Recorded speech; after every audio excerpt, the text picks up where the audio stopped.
जय हिंद बच्चों। कैसे हैं आप सब। आशा करती हूँ आप लोग खूब स्वस्थ होंगे, मस्त होंगे और अपनी पढ़ाई में व्यस्त होंगे। तो आइए बच्चों, आज ये नवरात्रि का जो पावन पर्व चल रहा है, इसमें हम माता रानी का जयकारा बोलते हुए आगे बढ़ते हैं और आज पढ़ते हैं भरत। ये देखिए बच्चों, हमने पिछले क्लास में भरत महिमा के 3 पंक्ति को पढ़ लिया था। ठीक है, 3 दोहा पंक्ति जो छंद है ये सब हमने पढ़ लिया था और आज हम पढ़ेंगे यहाँ छंद से। तो बच्चों, ये जो हमारा चैनल है लक्ष्य हिंदी क्लासेज, यहाँ से हम क्लास 9, 10, 11 और 12 ये 4 क्लासेज को हम हिंदी का जो विषय है बच्चों, इसका संपूर्ण पाठ्यक्रम इस चैनल के माध्यम से पर डे बाय डे आपको प्रोवाइड कर रहे हैं। तो आप यहाँ से जुड़िए और इसका लाभ उठाइए। चलिए बच्चों, आगे बढ़ते हैं। इससे पहले छोटी सी रिक्वेस्ट, आप चैनल को सब्सक्राइब करें और बेल आइकन को भी क्लिक कर लें, जिससे कि आपको नोटिफिकेशन निरंतर मिलता रहे।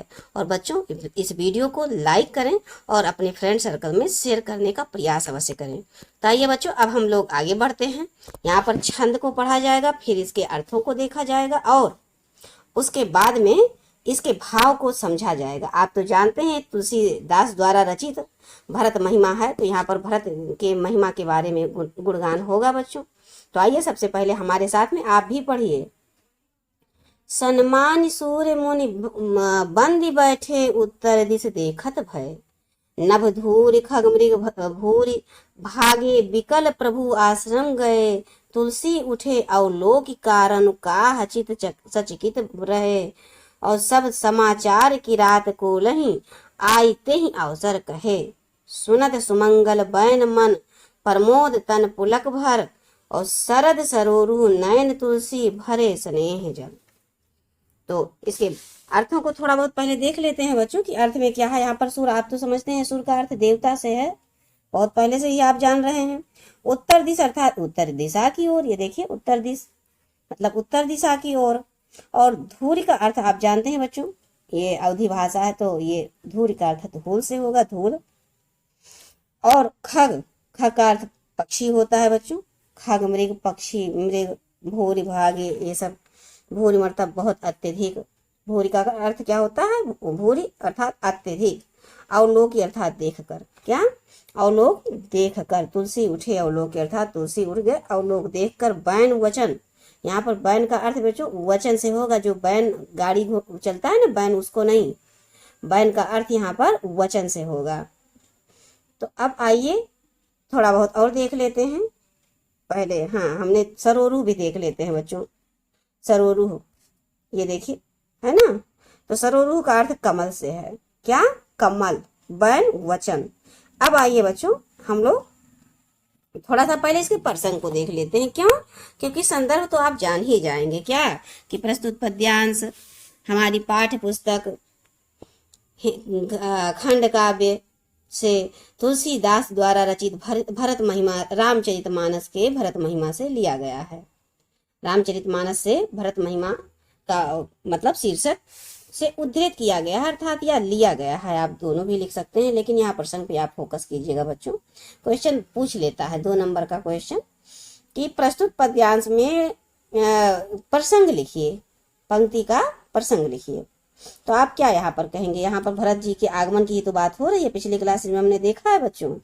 आपने अगर उस क्लास को नहीं देखा है तो अवश्य देख लीजिएगा, और प्लेलिस्ट में है बच्चों, आप जाइए उसको देखिए, उसके बाद इसको समझिएगा, तब चीजें समझ में आएंगी आपको। ठीक है बच्चों, अब हम लोग आगे बढ़ते हैं। देखिए आगे क्या कहते हैं यहाँ पर। प्रस्तुत प्रसंग में आप पहले लिखेंगे कि प्रस्तुत पद्यांश में भरत के आगमन से वन्य जीवों में मची व्याकुलता का सुंदर वर्णन यहाँ पर किया गया है बच्चों। अब आप व्याख्या इसका समझिए। सन्मान सूर्य मुनि बंद, फिर से इसको थोड़ा सा अलग करते हैं बच्चों, ताकि ज्यादा इसमें खोच मोच हुआ है, दिखाई दे रहा है। सन्मान क्या कहते हैं? सन्मान सुर मुनि बंदी बैठ, उत्तर दिश देखत भय। नभ धूरि खग मृग भूरि, भागे विकल प्रभु आश्रम गए। और तुलसी उठे अवलोक कारण, काह चित सचकित रहे। और सब समाचार की रात को लही, आयते ही अवसर कहे। अब यहाँ पर व्याख्या समझिए बच्चों, श्री राम देवताओं की पूजा एवं मुनियों की वंदना करके बैठे ही थे और उत्तर दिशा की ओर देखने लगे। उसी समय आकाश धूल से भर गया। मतलब जो ऊपर देख रहे हैं तो जो आकाश है धूल से भर गया है, चारों तरफ धूल ही धूल दिख रहा है और बहुत से पशु पक्षी श्री रामचंद्र के आश्रम की ओर भागने लगे हैं। तब तुलसीदास जी देखिए क्या कह रहे हैं बच्चों कि प्रभु श्री राम यह देखकर उठे और आश्चर्यचकित होकर सोचने लगे कि इसका क्या कारण है। किरात कोलों ने श्री राम को आकर सभी समाचार दिए कि भरत सेना एवं अयोध्या वासियों के साथ आ रहे हैं। तुलसीदास जी आगे कहते हैं कि यह सुंदर वचन सुनकर उनके मन में अत्यंत आनंद चित्त सचकित। अब फिर क्या कहते हैं, समाचार की रात को नहीं आए ही अवसर कहे। तो ये देखिए पुलक भर आए, प्रमोद पुलक अत्यंत आनंद से भर गए। सुनत सुमंगल मंगल वचन सुनकर वो क्या पुलकित हो गए, आनंद से भर गए। फिर क्या करें, शरद काल के कमल के समान उनके नेत्र के में प्रेम के आंसू भर गए। अर्थात प्रेम से उनकी आंखों से आंसू निकलने लगे कि मेरा भैया मतलब भाई भरत आ रहे हैं। श्री राम जी भरत जी को काफी स्नेह करते थे। तो देखिए बच्चों यहाँ पर भाव पक्ष आपको क्या समझ में आ रहा है। यहाँ पर क्या है, वन्य जीव की व्याकुलता का स्वाभाविक वर्णन है, आपने पढ़ा अभी। और श्री राम का भरत के प्रति जो भ्रातृ प्रेम है उसको इस पंक्ति के माध्यम से उजागर किया गया है, इस छंद के माध्यम से। अब देखिए बच्चों ये आपका सोरठा है, ध्यान से देखिए बच्चों, सोरठा और दोहा में अंतर। यहाँ पर अब हम आपको यहीं पर थोड़ा समझा देते हैं कि सोरठा और दोहा क्या होता है, क्योंकि ये आपकी परीक्षा की दृष्टि से महत्वपूर्ण है। आप यहाँ पर काउंट कीजिए, यहाँ पर 1 2 3 4 2 6 7 8 और 2 10 और 1 11। फिर उसके बाद यहाँ काउंट करिए बच्चों, 1 2 3 2 5 1 2 3 और 2 5 और 1 6 7 8 9 10 11 12 और 13। कितना हुआ, यहाँ पर 11 है ना। और यहाँ पर देखिए मन से लेके चलिए, यहाँ फिर से सुनिए, 3 यहाँ और 3 1 4 और 4 2 6 6 7 1 8 और 8 2 10 और 1 11। यहाँ पर इसको अलग कर दीजिए, ऐसे इधर 11 हो गया। अब इधर देखिए, सुनत सुमंगल बैन मन प्रमोद तन पुलक। तो ये सोरठा है बच्चों। तो सोरठा का जो 4 पंक्ति होता है इसे, तो उसके पहले और तीसरे, अब यहाँ पर देखिए बच्चों ये तीसरा है, अब यहाँ पर भी 11 होना चाहिए। 1 2 3 4 और ये 2 6 7 1 8 8 2 10 और ये 11। देखिए यहाँ पर भी है ना। तो जो सोरठा होता है बच्चों, फिर से हम आपको समझाते हैं, जो सोरठा होता है इसमें 4 पद होते हैं इसी तरह से। तो इसके प्रथम और ये देखिए दूसरा हो गया, ये पहला हो गया, ये दूसरा हो गया, ये तीसरा हो गया और ये चौथा हो गया। तो सोरठा में क्या होता है बच्चों, प्रथम और तीसरे चरण में 11-11 मात्राएं होती हैं, अभी आपने काउंट किया स्वयं। और इधर दूसरे और चौथे चरण में 13-13 मात्राएं होती हैं। और वहीं पर दोहा बच्चों इसी सोरठा का जस्ट उल्टा हो जाता है। अब यहाँ पर काउंट कीजिए, यहाँ पर आपको 13 मात्राएं मिलेंगी। 1 2 3 4 4 2 6 1 7 1 8 8 2 10 1 11 1 12 और ये देखिए 13 बच्चों। यहीं से इसको अलग करिए, 13 मात्राएं आई। देखिए भरत ही होय न राज मधु। अब देखिए विधि हरि हर पद पाए। 1 2 3 4 5 6 7 8 9 10 1 11 हो गया ना बच्चों। तो ये सोरठा और दोहा को आप अपने दिमाग में बनाए रहिएगा। ये थोड़ा सा आपको ऐसे बता दिए कि आप समझिए। हम आगे आपको जब व्याकरण उधर पढ़ाएंगे बच्चों, A to Z आपको डिटेल समझाएंगे, दोहा सोरठा छंद रस अलंकार ये सब पढ़ाएंगे। चूंकि यहाँ पर दोनों साथ में आया तो हमें लगा कि आपको थोड़ा सा इसके बारे में जिक्र करते हुए चलते। आप देखिए बच्चों, जहाँ पर 2 मात्रा रहेगा ना, देखिए यहाँ पर बड़ा है 2 मात्रा है ना, इसलिए यहाँ पर 2 लिखा गया। ये देखिए इसको गुरु कहते हैं, ये देखिए इसको गुरु कहते हैं और इसको लघु कहते हैं। यहाँ पर 2 मात्रा है नहीं, और यहाँ पर छोटी ही की मात्रा है, छोटी ही है, इसलिए यहाँ पर लघु है।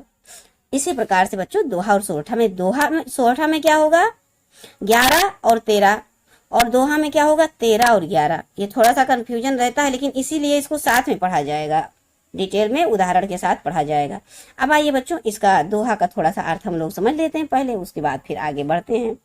इस दोहे में क्या कहा है कि भारत ही होई न राज मद, अर्थात भरत को राज का कोई मद नहीं है। विधि विधाता हरि, ईश्वर श्री हरि, हर अर्थात भगवान शिव, पद पाई। फिर क्या कहते हैं, कबहू की काजी सी करनी, क्षीर सिंधु बिनसाई। अब इसके अर्थ को हम लोग समझते हैं बच्चों, क्या कह रहे हैं यहाँ पर, थोड़ा सा ही है। देखिए यहाँ पर क्या कह रहे हैं, व्याख्या समझिए बच्चों। राम भरत के अपने पास आने की बात सुनकर उनके विषय में कह रहे हैं कि भरत सांसारिक भौतिक सुखों के बंधन में बंधने वाला नहीं है। अर्थात भरत जो है ये जो लोभ मोह माया धन दौलत राजपाट इसमें बंधने वाले नहीं है। भरत अयोध्या के राज की बात की तो बात ही क्या, वह तो ब्रह्मा विष्णु और महेश के पद को पाकर भी अहंकार नहीं कर सकते हैं। जैसे कांजी की बूंदों से क्षीर सागर नष्ट नहीं होती। यहाँ पर देखिए बच्चों, कबहू की कांजी सी करन क्षीर सिंधु बिनसाय, अर्थात नष्ट नहीं होती। जिस प्रकार से कांजी की बूंदों से क्षीर सागर नष्ट नहीं हो सकता, अर्थात फट नहीं सकता, वैसे ही अयोध्या के राज जैसे तुच्छ वस्तु को पाकर भरत का अहंकार नहीं हो सकता है। अब देखिए इसमें भाव क्या है बच्चों, आप भाव समझ पा रहे हैं। भरत की महानता का यहाँ पर भाव अभिव्यक्त है कि नहीं है। भरत की महानता नहीं कह रहे हैं राम जी, और श्री राम के भरत के प्रति, श्री राम के मन में जो भरत के प्रति उनके दृढ़ जो विश्वास है, इसका भी भाव व्यक्त हो रहा है। तो अब आइए बच्चों, हम थोड़ा नेक्स्ट पंक्ति में चलते हैं और इसको भली प्रकार से समझते हैं।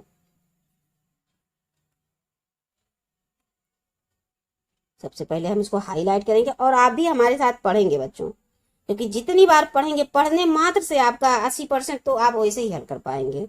मानिए, विश्वास मानिए बच्चों, इसको आप पढ़िए 2 से 3 बार 4 बार हमारे साथ पढ़िए, फिर व्याख्या को समझिए, फिर स्वयं से 1 2 बार 3 बार पढ़ लीजिएगा।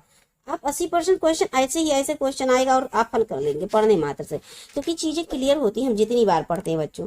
यहाँ पर देखिए, तिमिर तिमिर तरुण तरनी मकु गिलई, और गगन मगन मकु मेघ ही मिलई, गोपद जल बूढ़ई घट जोनी, सहज क्षमा बरु छाड़ छोनी, मसक फूक मकु मेरु उड़ाई, और होई न नृप मधु भरत ही भाई, लखन तुम्हार सपथ पितु आना, सुचि सुबंधु नहीं भरत समाना, सगुन खीर अवगुण जलु ताता, मिलई रचई पर पंचु विधाता, भारतु हंस रवि वंश तड़ागा, और जन्म कीन गुण दोष विभागा, गहि गुण पय तजी अवगुण बारी, निज जस जगत कीन उजियारी, और कहत भरत गुणशील सुभाऊ, प्रेम पयोधि मगन रघुराऊ।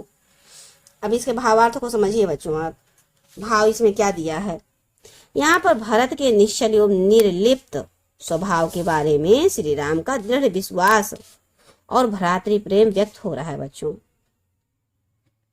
यहाँ पर प्रस्तुत पद्यांश में श्री राम अपने भ्राता लक्ष्मण को समझाते हुए कहते हैं, क्या कह रहे हैं देखिए, लक्ष्मण जी को समझा रहे हैं, क्या कह रहे हैं कि अंधकार भले ही तरुण सूर्य अर्थात मध्याह्न के सूर्य को निगल जाए, मतलब जो अंधकार है वो दोपहर के बाद की जो एकदम तरुण सूर्य कैसा होता है, एकदम लाल एकदम चमकदार होता है, उसको भले ही निगल जाए, आकाश चाहे बादलों में जाके समा जाए, विलीन हो जाए, गाय के खुर से बने जो गड्ढे में अगस्त ऋषि सागर को पी जाने वाले डूब जाएं, अर्थात सागर को अगस्त ऋषि जिन्होंने सागर को भी पी लिया, सोख लिया, वो गाय के खुर से बने गड्ढे में डूब जाएं, भले ही ऐसा हो सकता है। चाहे पृथ्वी क्षमा करने के अपने स्वाभाविक गुण का परित्याग कर दे।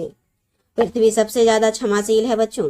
देखिए, हम अपनी पृथ्वी पर सुबह ही उठते हैं, तुरंत पैर रखते हैं, हम धरती माता को धन्यवाद भी नहीं करते, पैर भी नहीं छूते, तुरंत उठते हैं और दौड़ते भागते डेली रूटीन जो नित्यचर्या है करते हैं, उसमें क्या गुण कितना दोष क्या पाप लगता है, क्या होता है, कभी धरती माता हमको सजा देती है नहीं।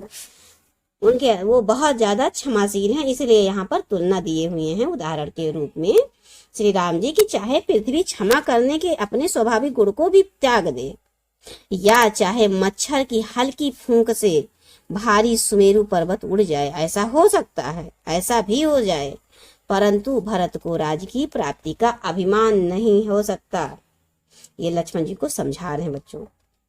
हे लक्ष्मण, मैं तुम्हारी शपथ और पिताजी की सौगंध खाकर कहता हूँ कि भरत के समान स्वच्छ पवित्र हृदय वाला और श्रेष्ठ भाई इस संसार में, इस सृष्टि की रचना नहीं हुई होगी। इस संसार में कोई और नहीं होगा। इस सृष्टि की रचना बनाने वालों ने किसी और को ऐसा नहीं बनाया होगा। अब आगे समझिए बच्चों। भारत हंस रविवंश तड़ागा, जन्म कीन गुण दोष विभागा। आगे समझिए बच्चों। कह रहे हैं ब्रह्मा ने श्रेष्ठ गुण रूपी दूध और अवगुण रूपी जल को मिलाकर इस सृष्टि की रचना की है। सूर्य वंश रूपी तालाब में भरत रूपी हंस ने जन्म लेकर गुण और, यहाँ पर बच्चों रूपक अलंकार ही है, और दोषों को अलग अलग कर दिया है। क्या? भरत रूपी हंस ने जन्म लेकर गुण और दोष को अलग कर दिया है। फिर से समझिए बच्चों, इसको थोड़ा सा इंपॉर्टेंट है, इसलिए हमको इसको बार बार समझाना चाहते हैं। हम कहते हैं कि ब्रह्मा ने श्रेष्ठ गुण रूपी दूध, वो दूध जिसमें श्रेष्ठ गुण हो, बहुत अच्छा गुण हो, और अवगुण रूपी जल, और जल जिसमें अवगुणता हो, दोनों को मिलाकर सृष्टि की रचना की। और सूर्य वंश रूपी तालाब में, अर्थात जो भरत जी हैं, राम जी हैं, ये सूर्य वंश में जन्म लेते हैं, तो वही कह रहे हैं कि सूर्य वंश रूपी तालाब में भरत रूपी हंस को जन्म देकर गुण और दोष को अलग अलग कर दिया है। फिर आगे देखिए बच्चों।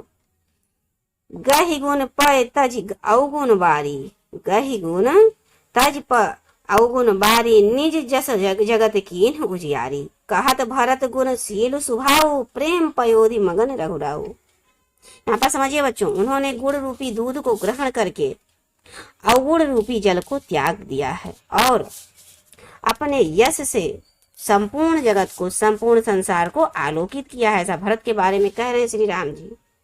इस प्रकार भरत के गुणों और उनके शील स्वभाव का वर्णन करते हुए भगवान श्री राम अपने भाई के प्रेम रूपी सागर में मग्न हो गए हैं, डूब गए हैं बच्चों।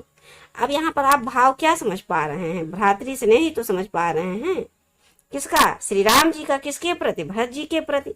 और उनके गुण और दोष और शील और स्वभाव की विशेषता को अभिव्यक्त कर रहे हैं श्री राम जी।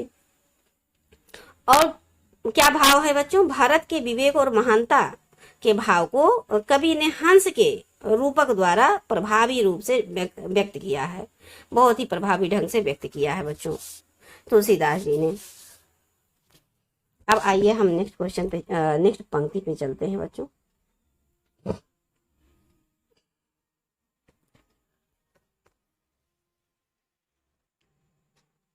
सुनि रघुबर बानी विभुर। यहाँ हम पढ़ेंगे बच्चों थोड़ा सा, यहाँ पर नेक्स्ट पेज में है, तो इसलिए सबसे पहले हम इनको पढ़ लेते हैं, उसके बाद हम नेक्स्ट पेज पर चलेंगे। सोनि रघुबर बानी विबुध, देखि भरत पर हेतु, सकल सराहत राम सो प्रभु को कृपा निकेतु। समझिए बच्चों, सुनि रघुबर बानी विबुध, अर्थात श्री राम जी के वचन को, बातों को सुनकर विबुध, देखी भरत पर नेह और भरत पर उनका स्नेह प्रेम देखकर सकल सराहत राम सो, सभी लोग राम जी को सराह रहे हैं, राम की सराहना कर रहे हैं, प्रभु को कृपा निकेत। अब देखिए बच्चों, जव न होत, आगे हम लोग पढ़ते हैं, जव न होत जग जन्म भरत को, सकल धर्म धुर धरन धरत को, कवि कुल आगम। एक मिनट बच्चों, इसको हम फिर से सही करते हैं थोड़ा सा।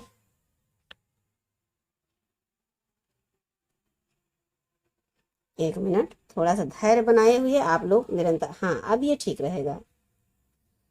जो न होत जग जन्म भरत को, सकल धर्म धुर धरन धरत को, कवि कुल अगम भरत गुण गाथा, को जाने तुम बिन रघुनाथा।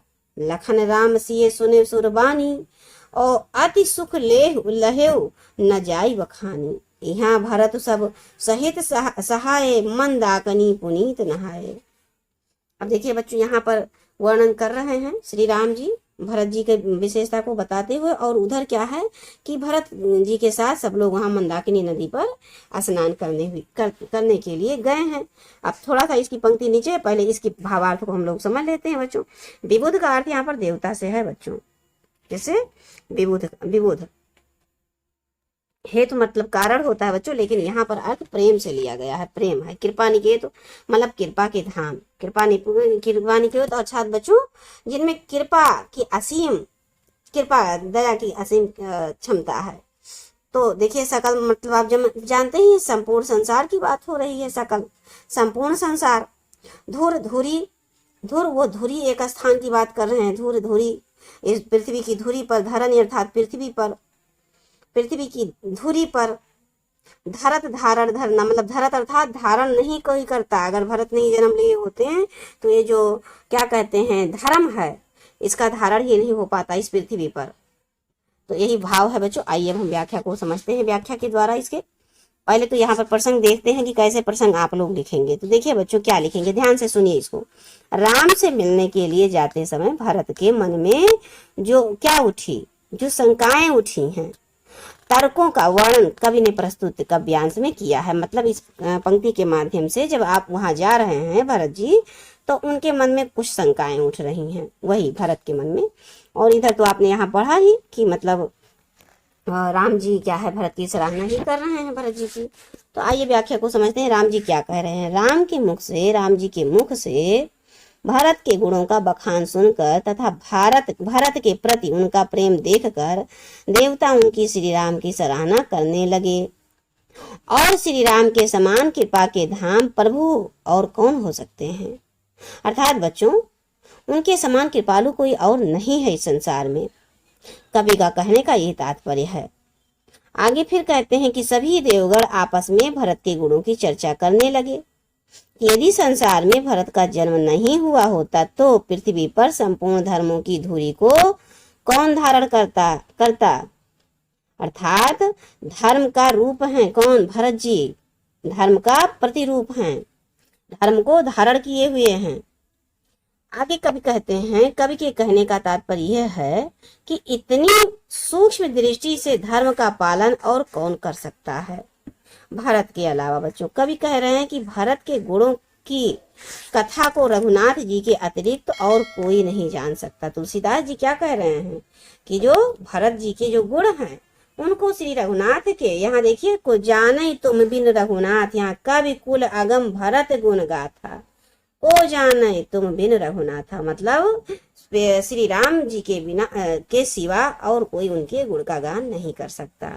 आगे क्या कह रहे हैं कि लखन राम सिए सुन सुरबानी अति सुख लहो न जाई बखानी, यहाँ भरत सब सहित सहाय मंदाकनी पुनीत नहाए। अब यहाँ इधर देखिए बच्चों, उधर तो सराहना हो रही है, कहने का तात्पर्य है कि सूक्ष्म दृष्टि से पालन जो अगर धर्म का कोई कर रहा है तो वो भरत जी कर रहे हैं। फिर आगे क्या कब कह रहे हैं कि भरत के गुणों की कथा का रघुनाथ जी के सिवा कोई और वर्णन नहीं कर सकता। और उसके बाद स्वयं कवि के लिए ये अगम्य है, ऐसा तुलसीदास जी कह रहे हैं। भरत के विषय में देवताओं की चर्चा सुनकर लक्ष्मण, राम और सीता ने ऐसा सुख पाया जिनका वर्णन करना असंभव है। उनके हार्दिक सुख की कोई सीमा नहीं थी। अब आइए बच्चों, इधर भरत के बारे में बताया जा रहा है कि भरत ने अपने सारे समाज के साथ पवित्र मंदाकिनी नदी में स्नान करने के लिए गए। अब हम नीचे पंक्ति में जो थोड़ा सा बचा है वहां से अर्थ भावार्थ को समझते हैं।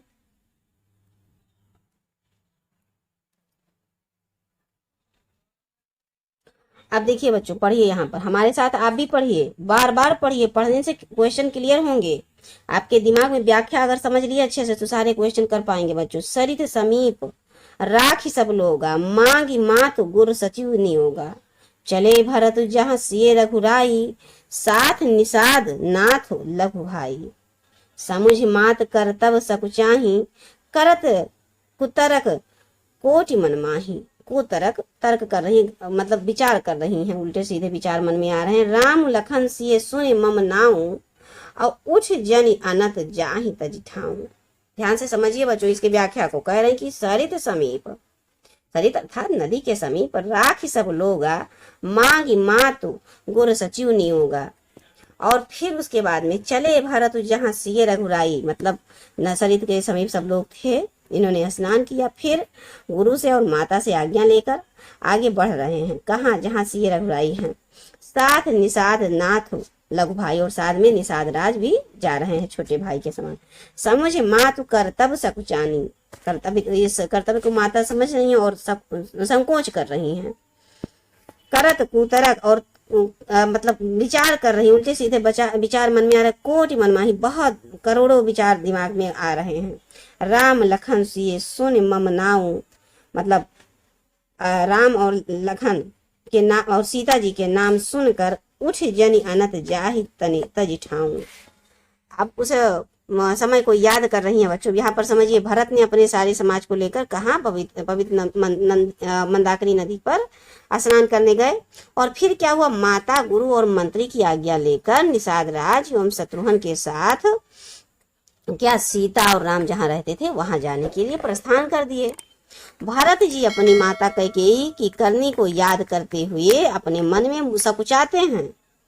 यहाँ पर देखिए बच्चों, राम लखन सिए सुन, यहाँ पर देखिए समुझ मातु कर्तव्य सकुचानी, माता के कार्यों को देख सोचकर वो सकुचा रहे हैं बार बार, और मन में करोड़ों विचार उनके आ रहे हैं।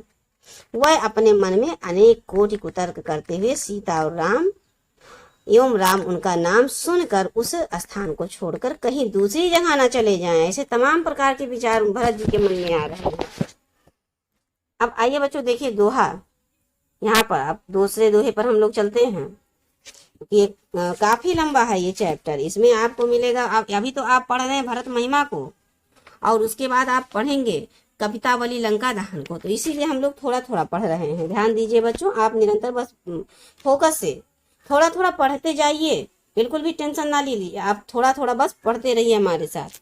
अगर आपके पास समय कम रहे बच्चों, तो वीडियो को आप फास्ट मोड में करके और कंसंट्रेशन से, पूरी एकाग्रता से बैठ के सुनिए एक जगह पर, खाते समय, चाय पीते समय, कोई भी काम कर रहे हैं लगा लीजिए और सुनते रहिए, काम करते रहिए, आपको चीजें समझ में आती रहेंगी। 1 से 2 बार सुन लेंगे, क्लियर हो जाएगा। फिर इससे संबंधित जब क्वेश्चन कराएंगे तो और भी डाउट जो होगा वो भी क्लियर हो जाएगा। तो आइए बच्चों, अब हम यहाँ पर चलते हैं, थोड़ा थोड़ा करके पढ़ेंगे। थोड़ा सा ये बड़ा हो जाता है ना बच्चों, छोटा करो तो थोड़ा, ये देखिए थोड़ा सा, पहले तो हम इसको हाईलाइट करते हैं। हमारे साथ आप भी पढ़ेंगे बच्चों, हमारे साथ आप भी पढ़ेंगे। चलिए, मातु मते बहुमानि मोहि जो कछु करही सो थोर, अघ अवगुण क्षमि आदरही समुझ आपनी ओर। जौ परिहरही मलिन मनु जानी, जौ सन मानहि सेवक मानी। मोरे शरण रामहि की पनहि, राम सुस्वामी दोष सब जनहि। जग जस भाजन चातक मीना, नेम प्रेम निज निपुण बीना। अस मन गुणत चले मग जाता, और सकुच स्नेह शिथिल सब गाता। फेरति मनहु मातु कृति खोरी, और चलत भगति बल धीरज धोरी। और जब समझत रघुनाथ सुभाऊं, तब पथ परत उताइल पाऊं। और भरत दशा तेहि अवसर कैसी, जल प्रवाह जल आली गति जैसी। देखी भरत कर सोच सनेहु, भा निषाद तेहि समय विदेहु। भा निषाद तेहि समय विदेहु। अब इसके भावों को हम लोग समझते हैं बच्चों। देखिए, मातु मते महु, क्या कह रहे हैं यहाँ पर? मातु मते महु, परिहरही अर्थात त्याग। परिहरही का अर्थ क्या होगा बच्चों? त्याग। यहाँ पर देखिए, परिहरही का अर्थ होता है त्याग दें। पनही मतलब जो पैर में पहना जाता है, अर्थात जो जूता पहना जाता है, पनही। और जनही दास का ही, जनही का अर्थ यहाँ पनही जनही रहे नहीं बच्चों, तो जनही का अर्थ दास होता है। देखिए बच्चों, यहाँ पर गुणत भी लिखा हुआ है, तो गुणत का अर्थ होता है सोचते हुए, कुछ विचार करते हुए, समझ रहे हैं। धोरी, ये देखिए धोरी भी लिखा, धीरज धोरी अर्थात धुरी। उताइल मतलब आप समझ रहे हैं शीघ्रता, मतलब शीघ्र शीघ्र, जल्दी जल्दी। उताइल यहाँ पर देखिए शीघ्र, जल्दी जल्दी। विदेहु अर्थात शरीर की सुध भूल गए हैं। क्या? शरीर की सुध ही भूल गए हैं। अब देखिए बच्चों, इसके हम अर्थ को समझते हैं। पद्यांश तो आप कर ही संदर्भ तो आप लिख ही लेंगे, थोड़ा सा पद्यांश को समझ लीजिए। इसमें राम के प्रति भरत की प्रेम पूर्ण अवस्था का वर्णन किया गया है इस पंक्ति के माध्यम से बच्चों। अब हम आते हैं इसके व्याख्या को समझते हैं, फिर से एक बार पढ़ते हुए व्याख्या को समझते हुए चलते हैं। जो परिहरहि मलिन मनु जानी, जो सन माहि सेवक मानी, मोरे शरण रामहि की पनहि, राम सुस्वामी दोष सब जनहि। अब इसमें समझिए बच्चों क्या कह रहे हैं। भरत अपने मन में सोचते हुए जा रहे हैं कि मुझे माता कैकेयी के पक्ष का मानकर श्री राम जी कुछ भी करें या दंड दें वो थोड़ा ही है, किंतु फिर भी मुझे पूर्ण विश्वास है कि वे मुझे अपने पक्ष का मानकर मेरे पापों और अवगुणों को क्षमा करके मेरा आदर ही करेंगे। फिर आगे कहते हैं कि जग जस भाजन चातक मीना, नेम पेम निज निपुण नबीना, अस मन गुणत चले मग जाता, और सकुच स्नेह शिथिल सब गाता। फिर आगे कह रहे हैं कि श्री राम के मिलने के लिए आते समय, मतलब रास्ते में आते समय भरत ये सोच रहे हैं कि चाहे राम मलिन मन जानकर मुझे त्याग दें और चाहे अपना सेवक समझकर मानकर मेरा सम्मान कर लें, मेरे लिए तो श्री राम जी की खड़ाऊ ही शरण है। फिर आगे क्या कह रहे हैं बच्चों की ये देखिए, अस मन गुण चले मग जाता, है ना, यहाँ पर हम लोग पढ़ लिए हैं। सकुच स्नेह शिथिल सब गाता, और फेरति मनहु बात मातु कृत खोरी, चलत भगत धर धीरज धोरी। धोरी का अर्थ बच्चों यहाँ पर अभी हमने बताया आपको, पनही पनही का अर्थ होता है, अर्थात क्या कहते हैं खड़ाऊ। यहाँ पर खड़ाऊ होगा, वैसे जूता होता है पर यहाँ पर खड़ाऊ का अर्थ होगा। अब आगे देखिए बच्चों, समझिए क्या कह रहे हैं कि खड़ाऊ ही शरण है। आगे कह रहे हैं, भरत आगे सोच रहे हैं कि श्री राम जी तो अच्छे स्वामी हैं, दोस्त तो सब दास का ही है। इस संसार में चातक और मछली ही यश के पात्र हैं, क्योंकि वह अपने नेम और प्रेम को सदा सदा नया बनाए रखने में कुशल रहते हैं, और वह अपने प्रेम का पालन दृढ़ता से कर सकते हैं। फिर आगे क्या कह रहे हैं कि फेरत मनहो मातु, ये देखिए, जब समझा तो रघुनाथ सुभाऊं, तब पथ परत उताइल पाऊं। फिर कह रहे हैं कि भरत दशा ही अवसर कैसी, जल प्रवाह जल अली गति जैसी, देख भरत कर सोचुन सनेहु, भा निषाद तेहि समय विदेहु। अब इस भाव को समझिए बच्चों, ध्यान से सुनिए पूरे कंसंट्रेशन से। यहाँ पर क्या कह रहे हैं, कह रहे हैं क्योंकि वह अपने नेम और प्रेम, कौन, चातक और मछली, कह रहे हैं कि ऐसा अपने मन में सोचते हुए आगे बढ़ रहे हैं, कौन, भरत। कभी कहते हैं कि ऐसा सोचते हुए भरत आगे रास्ते में बढ़ रहे हैं, संकोच एवं प्रेम से उनके सब अंग शिथिल हो रहे हैं। संकोच भी है और मन में प्रेम भी है। माता के द्वारा जो की गई बुराई है, जो कमी है, जो उन्होंने कृत किया, उन्हें राम से मिलने के लिए आगे बढ़ने से रोका करती है बार बार।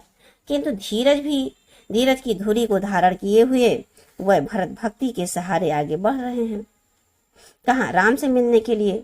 उन्हें अपनी भक्ति पर भरोसा है और उन्हें यह पूर्ण विश्वास है कि श्री राम उन्हें अवश्य स्वीकार करेंगे। जब वे श्री राम जी के स्वभाव को याद करते हैं तो उनके कदम फिर जल्दी जल्दी आगे बढ़ने लगते हैं। तुलसीदास जी यहाँ पर क्या कह रहे हैं बच्चों, तुलसीदास जी कह रहे हैं कि भरत की दशा उस समय ऐसी हो गई जैसे जल के प्रवाह में, जल के बहने में जल के भौरे की गति होती है। जब जल बहता है तो उसके ऊपर जो भौरे होते हैं उसकी जैसी गति होती है, वर्तमान में भरत जी की गति वैसी ही है। भारत की सोच एवं उनका श्री राम के प्रति प्रेम को देखकर निषाद राज अपने शरीर की सुध बुध भी खो बैठे हुए हैं। निषादते ही समय विदेहु, अर्थात सुध बुध को खो बैठे हैं। तो अब आइए बच्चों हम लोग नेक्स्ट पंक्ति को देखते हैं, आगे कितना है ये देखिए। अब नेक्स्ट बाकी चीजों को, शेष चीजों को बच्चों हम नेक्स्ट क्लास में पढ़ेंगे। देखिए यहाँ से ध्यान रखिएगा आप लोग। मिल सपेम रिपुसूदन ही और केवट भेटो राम, और भूरि भाई भेटे भरत, लक्ष्मण करत प्रणाम। अब यहाँ पर मिलन का सुंदर वर्णन होगा बच्चों, भाई भाई के प्रेम का। तो हम इसको नेक्स्ट क्लास में पढ़ते हैं। हमें पूरा विश्वास है कि आपको चीजें, हर एक चीज समझ में आ रही है। तो जाते जाते बच्चों छोटी सी रिक्वेस्ट, चैनल को आप सब्सक्राइब करें, बेल आइकॉन को भी अवश्य क्लिक करें जिससे नोटिफिकेशन आपको निरंतर मिलता रहे। बच्चों हम इस चैनल के माध्यम से आपको निरंतर सभी क्लासेस के 9 to 12 सभी क्लासेस को कि पाठ्यक्रम को, संपूर्ण पाठ्यक्रम को पूरा करने का हमारा उद्देश्य है। आप जुड़िए और इसका लाभ लीजिए। और बच्चों, ये वीडियो को लाइक करें और अपने सहपाठी में शेयर अवश्य करें। जय हिंद बच्चों।